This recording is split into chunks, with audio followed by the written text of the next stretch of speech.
Tonight is the night. We're back again for another week of A to the K's Wrestle Talk. And boy, do we have some complaining to do. I am the living legend, Anthony.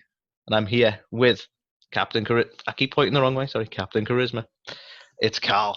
How are we doing, Carl? Good. I'm not even going to attempt to point. I have no idea with directions, but The cameras throw me off constantly. Now, for those of you who don't know me, I am Carl Rowlands, your new hero, your party host, and most importantly, the most charismatic showman to ever enter your eardrums via podcast. And for all of those who do know me, all hail the Ayatollah of rock and roller. And everyone listening to this will never, ever be the same again. That was on point, that, Carl. Slowly running out of crowd promos to kick this thing off with, but we're still going. We're still. I struggled this week. I'll be honest, because you probably know. I'm curious actually. The living legend. You know whose nickname that was? Living legend. I do, but it escapes me. Bruno Sammartino. Okay, I would not have gone to Bruno, to be fair. I wouldn't have. Obviously, yours is fairly obvious, but I'm struggling to mix it up and not use ones I already use. And I refuse to use shit ones. So exactly, you're not getting the big dog at any point ever. Can I at least throw in like a hoorah or something, to rep Tyson? What's his face? Tyson. Yeah, we can go with that. Do you know what? Actually, not to digress before we even start talking about anything, but fuck it, we have this little free for all at the beginning anyway. So I got to a point, right? Because I like to do the little nickname thing at the beginning. It's almost my little niche, if you will. Apologies to any podcasters who's been doing it longer than I have. I've started having to Google just to find some more obscure ones, right? And most Googles seem to agree that John Cena's nickname is the Champ. Is that really a nickname? I mean, he says the champ is here, but... Yeah, but, didn't that stem from him being the champ? Yeah, it's a very good point. It kind of doesn't have the same effect. It's just like, you got a champ. You hang in there, champ. That guy had some stepdad issues. No, I'm just curious, because it's like one of them, isn't it? We come from a wrestling world where you had the likes of the IRS, so, maybe... you could be identified by that, but you wouldn't get it for anything else, would you? No. Oh yeah, there he is, the accountant. I'm ruining my own point because these are probably fucking legitimate wrestling. They will exist somewhere. Concerned. Anyway, so we have another week, another fun-filled week. This is thank fuck the last time we're going to be doing a pay-per-view until Night of Champions anyway, which is somewhere towards the end of September, so that's good. But this week... You say this, but I'm pretty sure... Oh, Carl, don't do it. I'm pretty sure All Out, isn't it? It's this week. Fuck! I didn't know if it was. I think it might be.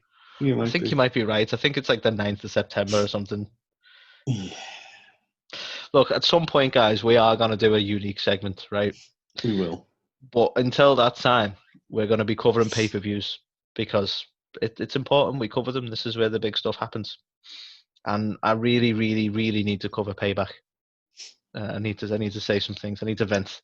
I need to deal with it. But before all that, and as I've sort of loosely gathered without saying it properly, our unique segment for this week, we'll be discussing WWE's Payback pay-per-view. But before all that, we have, as we always have, the Ringside Report. So, Carl, would you like to do the headlines or would you like me to do the headlines? I'll tell you what, I'll do them for a change. Why not? I like to offer it up because I don't want to hog it. You know what I mean? Give me a break. So, the headlines this week on the Ringside Report. The reason for Keith Lee's theme change is going to be revealed, potentially. FTR, trademark. Damn it. I shouldn't have done this. I'm not prepared, Anthony. Let's see. I love it. They're not even written in a way that makes them headlines. It's because I've become complacent because I usually do it. Do you want me to do it? And I'll let you control the actual headlines next week. It's fine. I'll muddle through. So, I love it. WWE are in a fight with FTR over some trademark issues. The WWE on Fox Twitter page fails to tag either of the Hardy Boys for remembering TLC 20. It's like I've deliberately made these difficult for you, and I'm so sorry. I was like, do you want to do it? Like, yeah, sure. What have I done? What have I done? Okay. The Hurt Business potentially adding new members. Who knows? Is Brock Lesnar a free agent? Mauro Ranallo has left WWE. WWE signs 4 former Evolve stars. Wade Barrett in WWE contract negotiations. More Thunderdome issues arise. And WWE use assault allegations in the Matt Riddle storyline. Plus, Marty Jannetty still probably killed a guy. So, I believe the first one has your good name next to it, sir, if you would like to It does. kick off. I have decided before we get into the news, though, any time that you're going to do the headlines, I'm going to throw tongue twisters in there.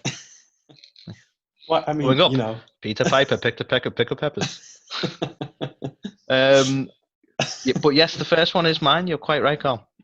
So, the fantastic headline that I put in there of being the reasons for Keith Lee's theme change, and possibly more, if anyone's curious what the note was, is come from the fact that a lot of people were very unhappy when Keith Lee debuted on Raw. Now, this isn't because Keith Lee debuted on Raw, because a lot of people were really happy with that, unlike myself, who was like, well, didn't really end his NXT career very well, but it's a different story for a different day. So, apparently, devastating news here, Carl. The duo of CFO $, who have done a lot of the music creation, production, whatever you want to call it, for a lot of the themes behind the scenes, and notably Keith Lee's original theme, they haven't just sort of ended their relationship with WWE. They are no longer a collaborative team either, and this has led to some difficulties over what they own and what is owned by who and this sort of thing. So WWE appear to be taking the approach of going, well, we just won't use it then, because one of them feels they deserve to be paid for it, and the other, I think, is not as big a problem with it because he done it when he was under contract with WWE, and it's led to this whole sort of little inside argument, as it were. But this is believed to be the reason that the original Limitless theme music was elected not to be used on Raw, and I think they were trying to, maybe swap it out and hope nobody notices. The problem is, the new one is shit. I don't know if you listened to it, Carl, but it's the type of crap that you get on the WWE video games for your Create Wrestlers. Oh yeah, I'm pretty sure generic. This was Superstar 23's music. That was him, the old famous Superstar 23. So they now have a new group known as Def Rebel, and Def Rebel apparently produced this one. And I'll be honest with you, Def Rebel have been behind the likes of Bayley's new theme, which again, very kind of generic. The only one they've done that I'm aware of that I quite like, and not because I like it, but because it really suits, is Seth Rollins. Yeah. But I'm now starting to wonder whether this has been like a slow phase that none of us have noticed, because these have all changed quite recently before I knew about the CFO stuff. But like Seth's kind of tied in with the gimmick changes, so did Bayley's. Keith Lee's was a bit more obvious, I suppose. But it seems like even if Seth, turns face again or whatever, loses the God gimmick or whatever it is, would probably not go back to Burn It Down, which is a CFO track.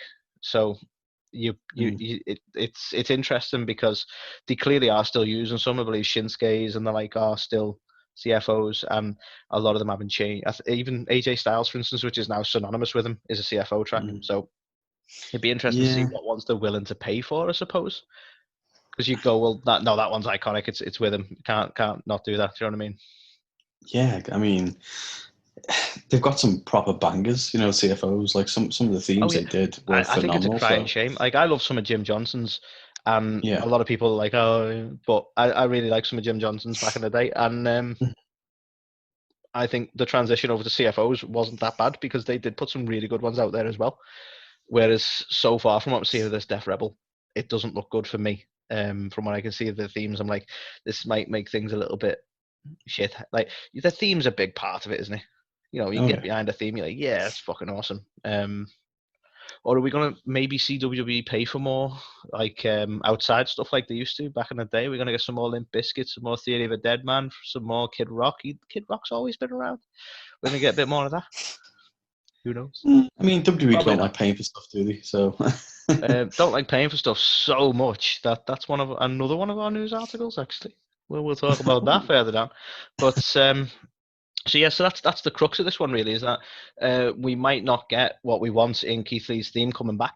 We might get some edits to what's already there or some complete changes, but it seems unlikely that they're going to use the original Limitless theme, and it could be some changes all around really for a lot of superstars going forward.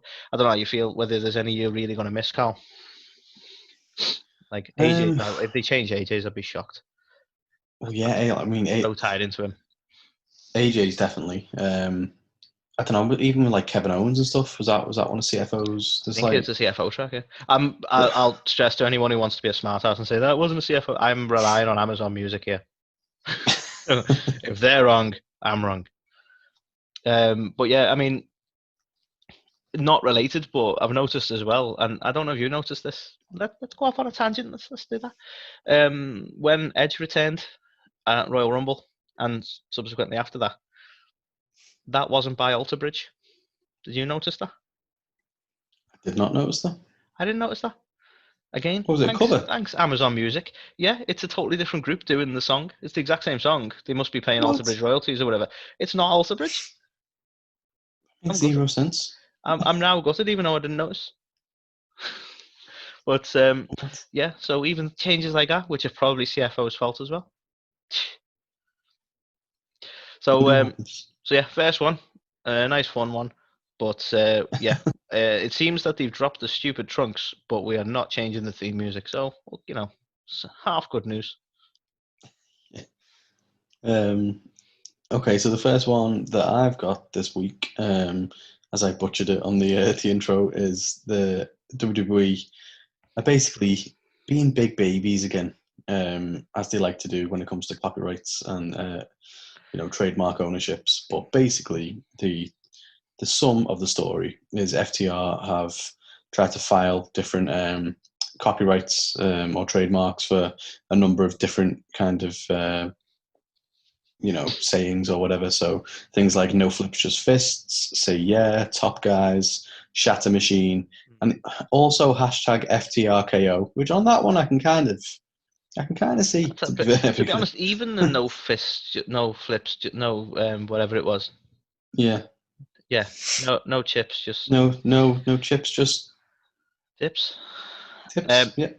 Now, even that one to a degree, because that I remember them using quite heavily in WWE. But yeah, like it's one of them. Like you might get some people agreeing with this and going, "Well, it's business, and WWE have every right to do it," and so on like that. But I'm like, how petty do you have to be? Like WWE are never going to use it again. Even I get what you're saying, like the RKO connection there, but at the end of the day, like even that is not. Is it really going to harm WWE in any way if they use that?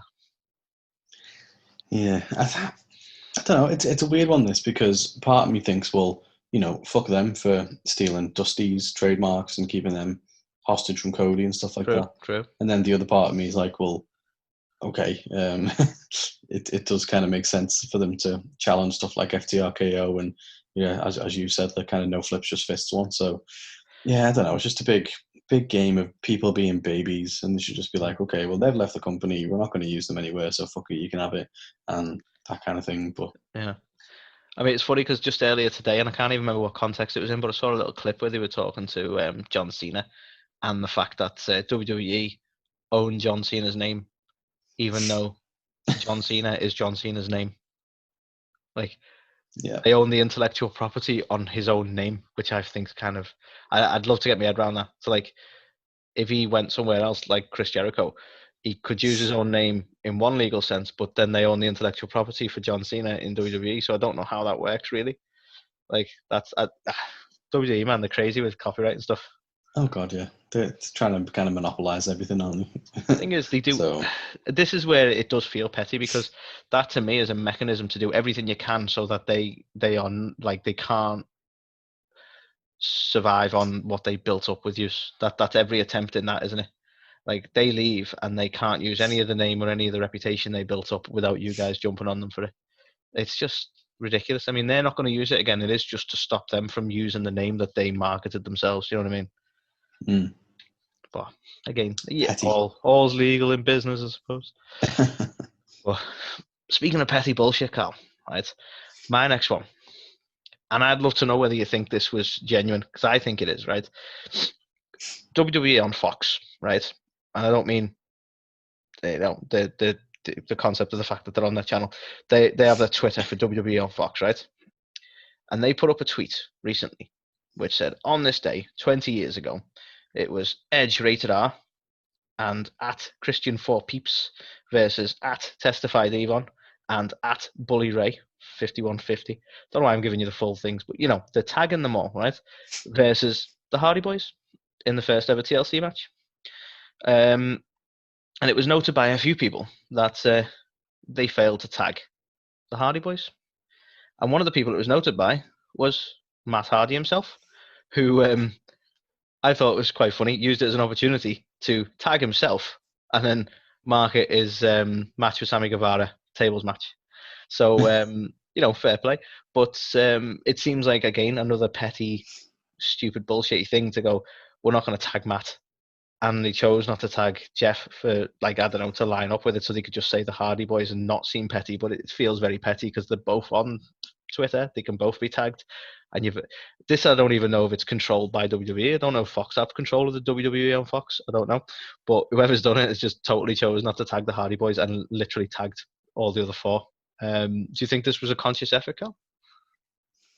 I mean, it surprises me that they haven't tagged Jeff. Do you know what I mean? But you see, I think that is almost tactical in itself, because if we tag Jeff, then we can't not tag Matt, because then we are definitely being petty.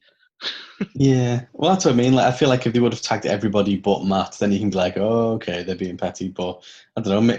It does seem odd, the fact that they would tag everybody but them. But I guess just the fact that Jeff wasn't tagged either just made me think, well, I don't know, if they just couldn't find them on Twitter. Do you know what I mean? But yeah, I don't know. Something seems like they can't.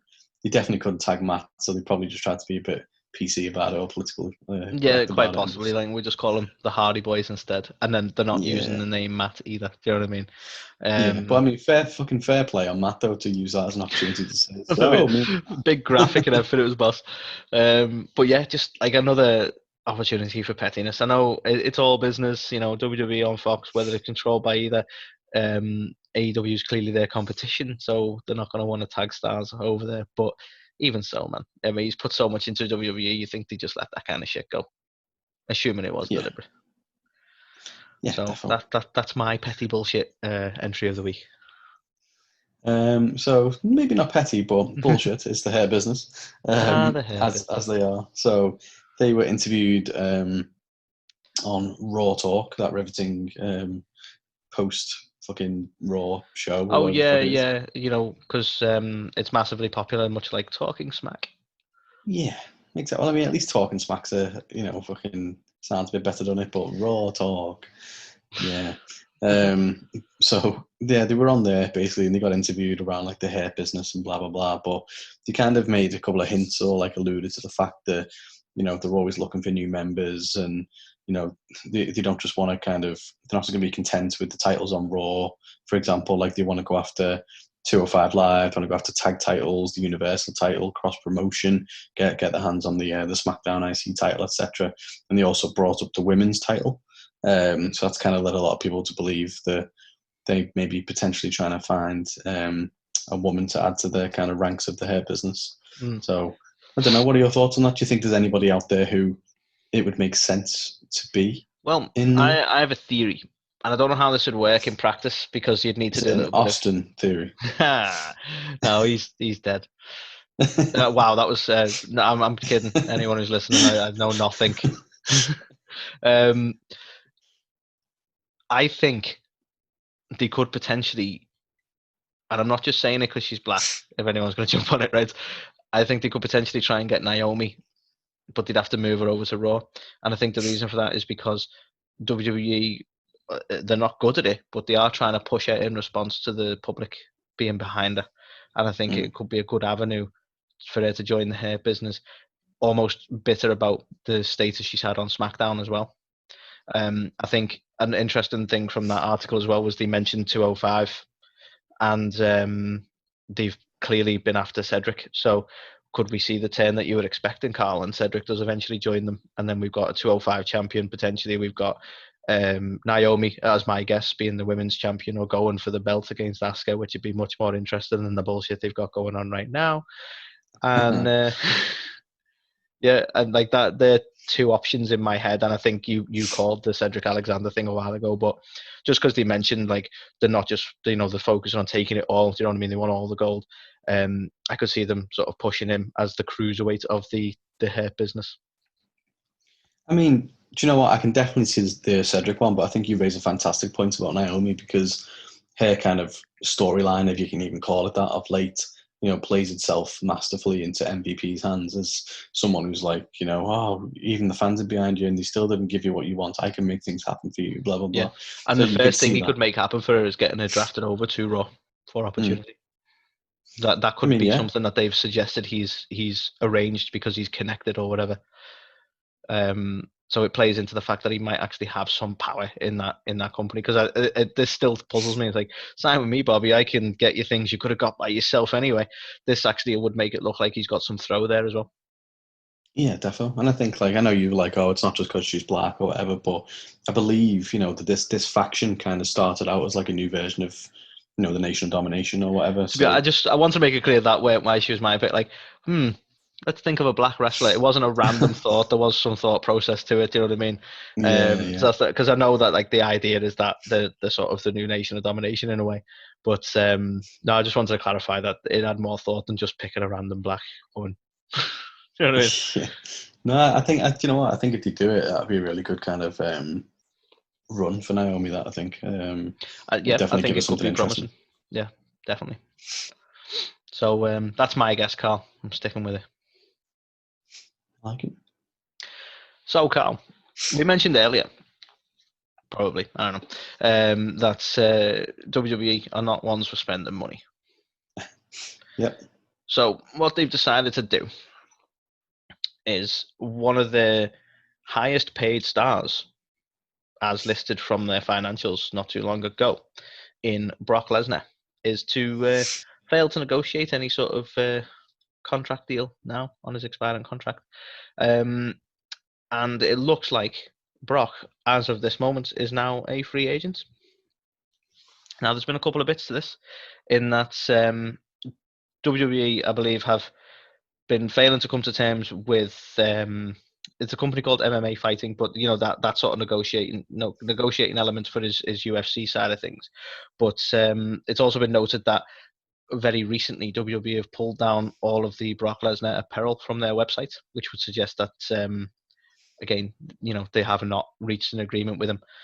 And again, all speculative, I suppose, but seeing Heyman now, spoilers for later, seeing Heyman now managing someone else would suggest that maybe they are going, yeah, no, we don't need and we do not want to spend on Brock Lesnar at this point, which is surprising given how much stock they've given him over the years and how much of a prestige they give him over the years and how he basically dominates the roster when he's there. But yeah, from what we can see, it looks like he may be a free agent as far as the wrestling business goes. So the first one I'd ask you, Carl, is do you think they will ultimately not reach terms? Because we've seen stuff like this before with smaller wrestlers, both physically and in position in the company, in like Drew Gulak, for instance, and they have ultimately reached terms. Or do you think we could see Brock go to another promotion? Or do you think this, if it's not WWE, he's not going to do it? I mean, it wouldn't surprise me if he's asking for even more money now. To obviously stick at it for even longer than we probably ever intended to when he kind of decided to come back. But for me, it doesn't make that much sense to spend that much money on him when he's not even going to be there in front of live crowds and stuff at the minute. So, I can see where they're coming from by not doing that. He only worked a select number of dates over a year. And he's getting paid he gave that company the best 4 hours spread over years of his life. Yeah, so in terms of like a return on investment, I think obviously Brock's fantastic, and he did some amazing stuff for the company, and he was a proper like monster of a champion, and gave it kind of legitimacy and all that kind of stuff. But Yeah, I you must know, admit, over the years, it's annoyed me that he's not been around because he's been the champion. But you can't deny he is bankable. Like they yeah, make money when he's there, and he is legit. Like, and when he wants to put someone over, and all the credit I give him with WrestleMania, when he wants to put someone over, he fucking will. yeah, Everything he did with Drew McIntyre before he left was fantastic. So yeah, exactly. like you say, he's a legit star in that sense. And I think you might be right about the audience thing. Is like, it's not the best investment right now. Whether that Mm. hurts the relationship in the future if they want to try and get him back for stuff, I don't know. But yeah, I can totally see why they wouldn't now. It's a fair point. Yeah, I can't see him jumping ship to AEW or anything like that. I don't think they would. With all due respect to him and to AEW, I don't think they need him or have the right kind of product to use him well. As Because I think who would you're he go right, up against? Brian Cage, Yeah, do you know what I mean? Like, the Murder Hawk monster. yeah, Now, so, as bankable as he is, I think you're totally right that he works in a WWE product.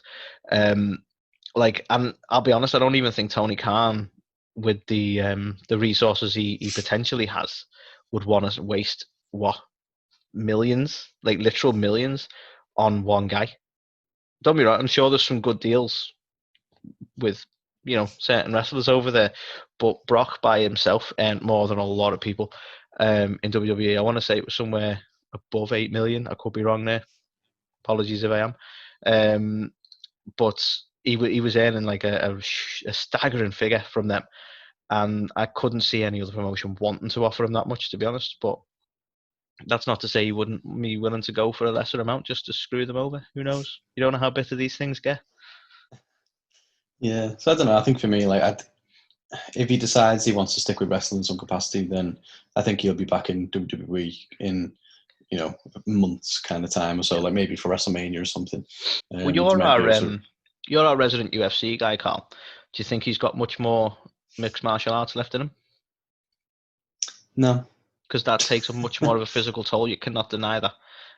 As much as people go, it's scripted, it's not fake. They do still take bumps and it still hurts and so on. Yeah, it's not getting punched in the face, and there's only so No. much UFC he can handle in there. Do you think he's done? Do you think he's done with the business? Yeah, absolutely. Like In the that, I thing mean, he could is, do a lot of stuff, couldn't he? There, he could help push them and promote them. He could do some gimmicky stuff, like when you see, I don't know, the likes of Conor McGregor in a boxing match with someone or something like that. He could do stuff for the company, but certainly yeah. is in the cage days. You think could probably be behind him then. Well, definitely. I think for me, the head like MMA in itself as continues to go from strength to strength, and the guys get better and better and better. And I just think Brock would be completely out of his depth at the minute. I believe by all accounts, rumors or whatever. And actually, he did fail at a wellness test when he came back to fight Mark Hunt not too long ago. But by all accounts, he was on the juice when he was there and stuff as well. Which obviously they operate under a very strict kind of drug testing and stuff Oh, at the minute sorry, I now thought as you meant well. Capri Sun. Oh yeah, I'm sure he drank a few of them. Oh, Sunny D. Sorry, I'll Yeah, stop. like I can't imagine Brock getting in there now with fucking Stipe Miocic or Francis Ngannou or something like that. I think he'd be murdered. So Mm. yeah, I can't see it, to be honest. You I do know there know was meant though, to be a big money if fight. Brock listens to this, and I'm sure he does, that you might have just provoked him to go back and prove a point. Well, if he does, I hope he thanks me if he wins and whatever. But the big money fight that he had lined up potentially was against Daniel Cormier. That was the fight that people wanted to see. And DC's retired now, Mm. so Do this. you think he could come out of retirement? I mean, he's literally only just retired. I'm not the UFC guy here. Yeah, no, it's possible, isn't it? But I can't see it personally, unless he does just do it for that fight. But yeah, for me, if I had to put my money on it, I'd say he's still going to stick with wrestling. If he does, it's back to WWE. But he might just decide to explore something else altogether, or just go out and live in his ranch, I mean, because that's the kind of guy he's he is. by all account, he's not a people person. He likes, being alone. This is his own words. He likes the solitude, doesn't he? Just be up there in the mountains with his beard, chopping wood. Family man. Fair with a beard, a little more badass with a beard. To be fair, yeah. So yeah, so that's that one, Carl. Brock's not coming back. It's over. Game over. Brock is not back. So the next one then we've got is commentator Mauro Ranallo. I say Mauro. I say Maro, but Bone Mauro Ranallo has left or will be leaving WWE. So WWE have confirmed it via Twitter, kind of the last couple of days, saying that they wish him the best stuff in all his future endeavours. I think it's well documented and reported. That old future endeavours. Yeah, really personal touch. But yeah, I think it's been well documented in the past that he's suffered with, some mental health issues and things like that. And I believe his mum is not well or something like that. So he's gone. He's decided to leave and not do WWE anymore. By all accounts, he's still going to be doing his other kind of things. I believe he commentates on like Bellator or something. I believe as well so at the moment. And again, apologies because it's not particularly in this article and it's slightly unrelated, but I'm given to understand he had a really bad time in WWE at one point thanks to one massive cunt who was on commentary, whose name will remain nameless. Yeah, he was just call him Jay Bradshaw for anonymity. Yeah, he actually showed up this fucking at Payback, so that was good to see they're still keeping him around. Wouldn't be surprised me that's why fucking Ronaldo decided to fuck off. But no, by all accounts, he had a fair bit of hazing from the resident cunt. So I can understand why he's like, I'm not too keen on sticking there. I'm surprised he didn't leave a long time ago, if I'm honest. But I think they reached some agreement because he ended up on NXT for a while after that because he was on, I want to say SmackDown on the announced team there, wasn't he originally? Or not originally, he started on NXT, but he went back to NXT following those issues he was having. And I was surprised then that he wasn't done with the business, but it seemed they were for looking after him at that time, I suppose.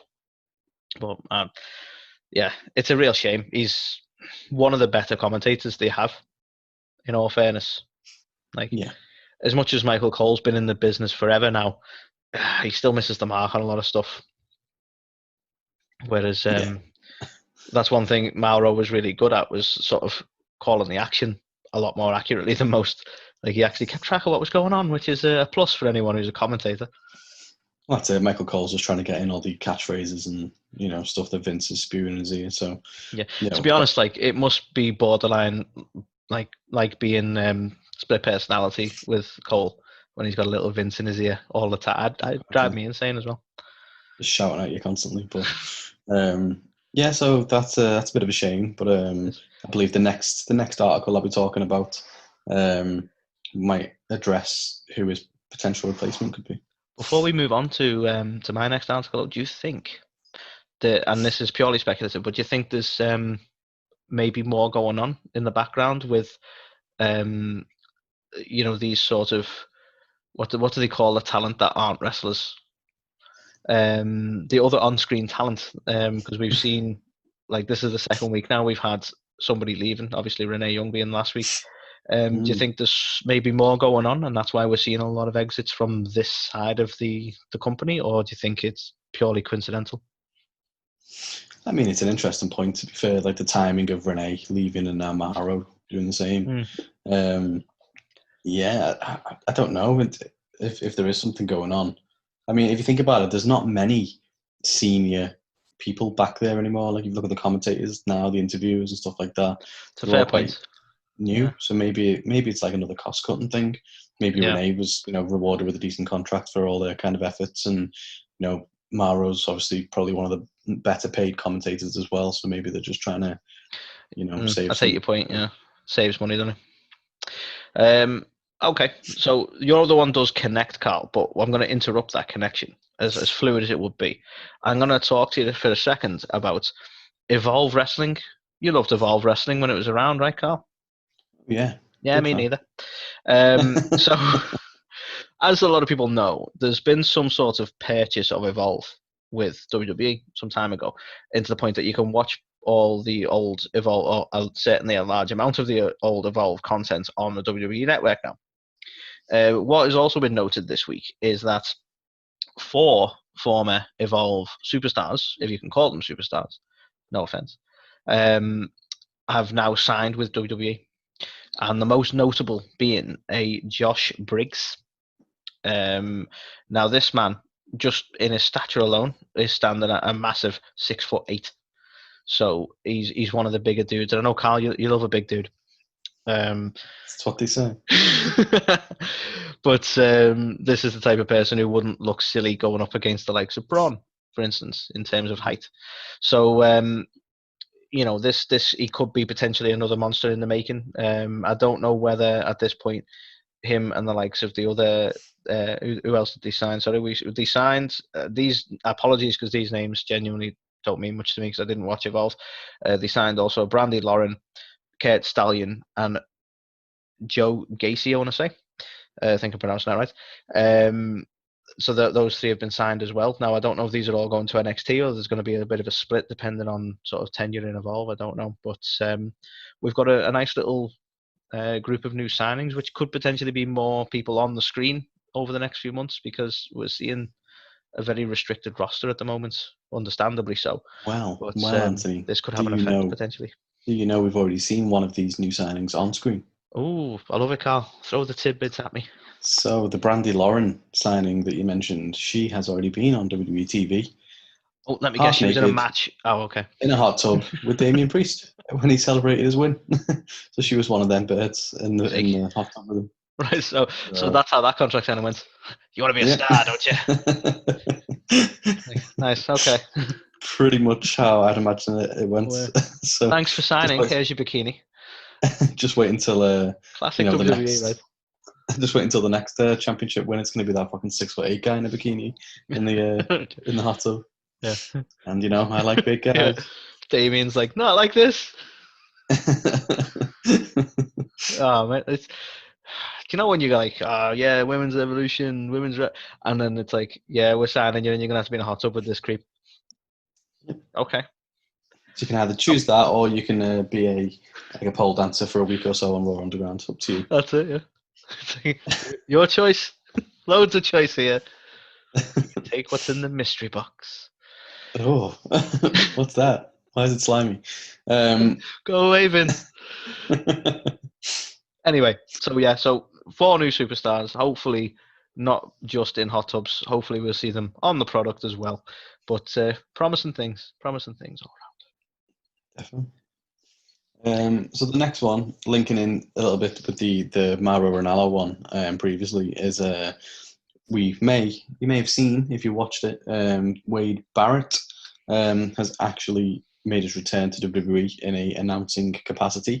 So, formerly he was announcing for NWA before everything kind of went a bit mental with COVID and they stopped doing the shows and stuff like that. So, very interesting to have Wade Barrett back. By all accounts, he is penning a contract with them just for like an announcer capacity. So no wrestling involvement or anything like that. But, I think, they are going to still call him Wade Barrett, aren't they? He's been called Stu Bennett and stuff. But, whatever they're going with, he's a fantastic talker, and his announcing skills are actually really good. Well, I believe I think you mentioned it when there was speculation over his return. Certainly when we apologies, when we were talking about underrated wrestlers, I think it was, and you listed Wade Barrett as one of them. I think at that point we were talking about the fact that he was in NWA Power as one of their commentators, and obviously NWA Power isn't running at the moment. But I think that was a good example of the fact that he's got the experience. But like you say, he's always been great on the mic, but he certainly knows what he's doing around the old commentating table.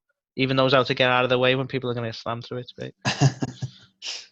Imagine having that, foresight to see that someone's about to come flying at you and you should actually move. Especially with such a random show where you just don't know what's going to happen next. Well, exactly. But yeah, no. So I think fantastic that he is back. I think there's also talk of him potentially doing commentary for NXT UK as well as just the main kind of NXT product. But I mean, I'm biased, but I'd love to see him on one of the main shows and in some. I'd love to see him back, if I'm perfectly honest, or in some sort of commissioner role or something. I think this is what's going to happen, though.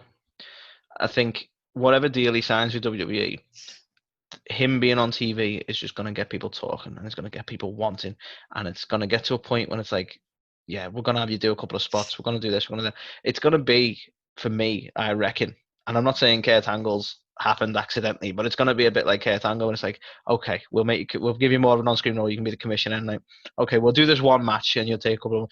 Okay, we'll do a few matches, right, Kurt? And then, and I think it's just going to snowball because people want Wade back. It was so hyped up. Even when Retribution was mentioned and there was no sign of Wade, it was like, oh yeah, it's going to be a former Nexus member. I hope it's Wade Barrett. And it's like, he is popular.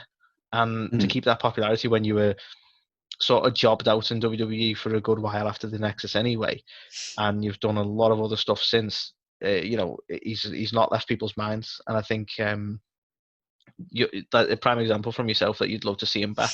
I think that's how most people feel, and I wouldn't surprise me if I'll be generous and say this time next year we're talking about the fact that he's back. Fingers crossed. I mean, by all accounts, I think it was Darren Young who said something a few weeks back that around WrestleMania time they planned a return of Nexus. So I don't know whether that's what this Retribution angle is now or whatever, but I believe there was going to be someone coming back as from the original group, and it could have very well been Wade Barrett. I believe they contacted him, but he didn't want to come back. So now that he is back, whether they decide to pick that up again, I know Bray Wyatt had tweeted. Yeah, he put a little Wade on hint out there, didn't he? Yeah, exactly. So Husky Harris could come back as. You know what, they could do it. They could do it because they could just be a personality of Bray, because he's. And I'm not saying he's copied him, but he's gone for a similar thing with Matt, where he can be Swamp Bray, or he can be the Fiend, or he can be Funhouse Bray. Why not? Why couldn't he be Husky Harris one night? Like, exactly. Just for one night, he get away with it just for the character flip. Yeah, 100%. So who knows? But yeah, I'm made up that we've got Wade Barrett back, and hopefully we see more and more on screen stuff with him, because I think he's just a legend. And it helps that he's a local lad. Not that we have any bias, but no, of course not. A fellow Brit, so naturally he's awesome. And I'm just saying, guys, I don't want to cause any controversy here, but NXT slowly becoming more British, isn't it? We got Regal in there. We snuck Regal in there. Now we're getting Wade in there. It's just you wait and see. We had McGuinness on commentary quite a bit as well, didn't we? Did we? Yeah, pretty bit. Okay. I'll believe you on that. But yeah, probably. So exactly. So the next one, Carl. We had the inclusion, the introduction of the fantastic, well executed, no issues at all, WWE Thunderdome quite recently. The SmackDown before SummerSlam, I believe it was introduced. Now there have been some teething issues, Carl, and overall I've been quite happy with the Thunderdome. I think you may have had some reservations with some of the fake sound piped in and stuff like that. I've thought it was different, and it was a good way of putting things across in a time when you can't have live audiences. Now, what WWE have struggled with from the off is people buying their screen, or however they do it, signing in and then deciding to be funny, humorous. I think that's what they're going for with some of the stuff they put up on their little screen. So we've had putting up Chris Benoit as one of the audience members, or putting up a KKK member, or I think you mentioned one time, Carl, that they put up a beheading or something along that line. So they've been plagued with issues like this. Quite notably, I think it was SummerSlam, they had Fire, Velveteen Dream, and various bits like that. Now, WWE mentioned that they have found a way, or figured out a way, of keeping the fans from displaying this sort of imagery. So it looked hopeful. Sadly, on the most recent Raw, it's been noted from a tweet from a WWE virtual fan, put it up, saying another KKK video airing during Raw. Now, so this would suggest that the issue hasn't quite gone. But firstly, Carl, what do you make of the stupidity of it? I just think trying to ruin something nice, aren't they? Yeah, I just think it's fucking embarrassing to, there's people there who would love to be on telly as part of the Thunderdome and cheer and all that kind of stuff. And then you've just got absolute idiots out there who want to put stuff like that out, you know what I mean, and try and ruin and spoil like the show for people. I mean, on the other hand, WWE, what did he think was going to happen as well? Which is one of the big problems I have with the Thunderdome. I totally get where you're coming from. Like, how do they manage it? Exactly. So it's like, I think as soon as this got announced and it was like, oh, it'll be people like on webcams and live streams, whatever, I was like, oh, well, fucking hell, something's going to go wrong here. I didn't think it'd be as bad as the kind of stuff we have been seeing. Like, I mean, we haven't seen any like nudity or anything like that yet. Do you know what I mean? Been people talking about you can actually see people. It's like, oh, that would be a good idea on the likes of Reddit and that, and you're like, oh, for fuck's sake. So it's been suggested, all that kind of nudity and that sort of stuff. But that's it. Like, you can be anti-WWE, pro fucking AEW, pro New Japan, whatever, and like, yeah, fuck you, dude. But like why ruin it? Do you know what I mean? It's petty. It's just absolutely childish. Do you know what I was hoping? Right, WWE have a history with the live audiences of checking what signs you've got when you go in and taking your signs off you, right? Claiming to avoid things like your KKK stuff and all that kind of stupidness because people are daft enough to fucking do it, or ignorant or racist enough to do it. But obviously they use the opportunity to go, nope, that's not for our promotion. That's promoting somebody we don't like. None of Roman Reigns signs, that kind of thing. So they took the opportunity to try and filter out the signs they didn't like as well. So I would have understood in a way people using the opportunity to put up like an AEW sign or put up like a CM Punk sign or something a little bit controversial that WWE would normally tell you can't use and put it in the bin before you went in the arena.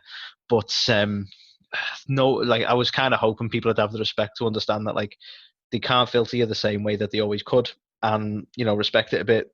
Pandemic, it's difficult times and they're trying to do something different.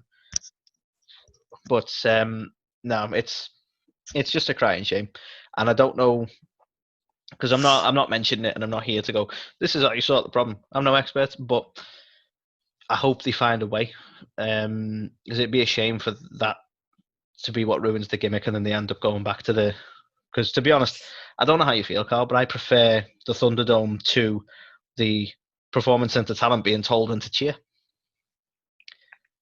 Personally, I don't. Okay. For me, it goes Thunderdome at the bottom, then Performance Center talent, then AEW's old thing, and then the new AEW kind of hybrid, which is what they've got at the minute, where some fans are in the segregated and stuff like that. Like, you know what I mean? Like the Thunderdome for me, it's just like so gimmicky. For me, it's like throwing money at a problem, like to form a solution instead of actually going, well, how can we recreate that atmosphere? Like you were never going to be able to create that level of an atmosphere of a crowd with, webcams that are delayed and, susceptible to shit like this. You make a really good point. Like, you think that they'd have been, like, they wouldn't be so worried about it in some senses of going, well, we're not the only one. We're all going through this problem. Like, you're a massive fan of football or soccer to our Yankee fans. So you've known the hit on that as well. The audience is not the same. And they try and do stuff about it, but like you say, money can't fix that problem, and everyone's going through it. So it's not like we're all watching WWE going, "This is shit." Well, we are, but not because of the audience thing. So you wouldn't think that they'd be like, "Oh, we need to solve this." You think they'd just go, "Look, we'll get to the other side," because that's what it's about, isn't it? But again, I like the idea. I love some of the stuff they're able to do with the Thunderdome. I love the fact because essentially you've got screens everywhere. So like, look at when Bray came out at SummerSlam, they were able to use all those screens as part of his entrance and stuff like that. Stuff like that's really quite clever, and it's nice to see them using technology in that kind of way. But the audience isn't the strongest audience, in all fairness. But nevertheless, I hope they manage to find a solution to the problem. But so far, keep your eyes out, guys. We're still finding horrible racist imagery. Yeah, Jesus. So, Carl, your next one. So I think this might be the last one, unless you've got any more. I was going to say it might be a bit more of a lighter note, but it's not either, to be fair. But it's one of them where you question decisions more than anything. It's a lighter note because we're going to take the piss out of WWE, I suppose. But Well, so basically, this is around over the weekend. Baron Corbin put a tweet out, basically on the lines of, "I'm going to prove that he's not just a failure in the WWE ring. He's already proven he's a failure at home as well. Now, it come out not too long ago that Matt Riddle was accused of sexual abuse or sexual assault against someone. And he came out and denied those claims, said, look, that's not true, but I will have to admit to the fact that I had an affair with this woman. So, you know, this was going on for ages, and he wasn't replying to it, and he basically said it was for the kind of the pure shame around the fact that, you know, he did have an affair on his wife, you know, and, you know, he's had to deal with that and kind of, you know, he regrets it and all that kind of stuff. But now, you know, they're starting to make light of that and put it into storyline and kind of, and I don't really know how I feel about it. You know, our old pal, Mr. Meltzer, fucking, you know, Good he old knows Mr. everything Meltzer. about everything, doesn't he? He does, But he does. He's never wrong. he's somehow tried to say like, oh, you know, a lot of these storylines are taken from Vince McMahon's life. You know, Vince McMahon in his own life has been accused of many things, and I'm sure that, like, so you know what he does? He just goes on about fucking Yeah. nothing, basically. But Yeah, like, because, you know, yeah, Vince McMahon in real life is a scumbag, so he's took it from his scumbag life. well, exactly. So he's basically saying like, oh, well, if this happened, you know, we should take from like what happens in our real lives and use that and stuff like that. But I don't see how this is gonna be of any benefit to Matt Riddle, the character. Do you know what I mean? Like, there'll still be a section of the audience who aren't smarks and who aren't on the fucking on Twitter all the time finding out this stuff. There'll be, you know, a good proportion of fans, especially the younger fans, who, you know, will just want to cheer Matt Riddle because they think he's cool and bro and stuff like that. And then when they start bringing in, oh, well, you know, cheated on his wife. I'm curious. I'm really curious, right? Where the line is for WWE, right? Because Riddle was named around the same time as Velveteen Dream, as an example. Yeah. I guarantee WWE would not try and use Velveteen Dream situation in a storyline. Nope. So it's like, so it's okay because it was just your standard infidelity. So, you know, get on board, Matt. Well, exactly. It's crazy, and that's the best I can hope from this, is that they've at least got Matt Riddle to sign off on this shit. You know, much like when they decided to do a DUI storyline with Jeff, that you go, well, hopefully Jeff at least signed off on it, which he clearly did. But nevertheless, it's like, I don't know. For me, if it's something like Matt's come out and said he wasn't proud of what happened, so if it's something you're not proud of, so you carry a degree of shame over that, why would you want to embrace that as a storyline? Even if he said yes to it, I can't imagine he's comfortable with it. Why would you be? Because it's something you're still not proud of. Well, exactly. And like the thing is with it as well, like you can I mean, it's stupid, but you can sort of understand with Jeff because it's to get him sympathy as a baby face. And does he need to any kind more of go, sympathy? it's well, exactly. I don't want to start talking about Jeff, but yeah, I always feel sorry for the little. Anyway, it's like his little redemption arc in it, and that kind of thing about, you know, helps you buy into that, and he's babyface, so it makes sense. When you had the real life, you know, infidelity with Edge and Lita when she was dating Matt Hardy at the time, they went with that because it, you know, made Edge more of a heel and then had Lita as the heel character. Fine, you can kind of understand it. Matt Riddle is a face, and they're going with this fucking very heelish act and bringing that into it, and it's like, it's not. And this is the weird thing. Like, I think they thought it was going to push Corbin as a heel. Yeah, it didn't really land that way. Well, Corbin is character-wise, Corbin, you know, because in real life you seem like an alright guy. Character-wise, Corbin's a cunt, right? And then you go, okay, so he said something cunty online, but all he's really doing is pointing out something that a face has done that's not very face-like. You know, obviously in real life, but it's like, that helps no one. This helps no one at all. We already know what Corbin's like. Crazy storylines. Yeah. So WWE, don't know. You know, it's 2020. We act like it's 1990. Not quite though, because we're PG. Oh yeah. Oh well, you know, the SmackDown was TV 14 or fucking whatever the other week, wasn't it? So did somebody say shit? I think they might have done. Was Ron Simmons there? Did he say damn? Oh no, I can't bring out those. That's a step too far. Sorry, I'll stop being snarky. So that is the Ringside Report, I believe, Carl. I believe it is. All wrapped up. Hey guys, Santino Marella here. And if you're like me, you're sitting home during the quarantines. These are the times of quarantine.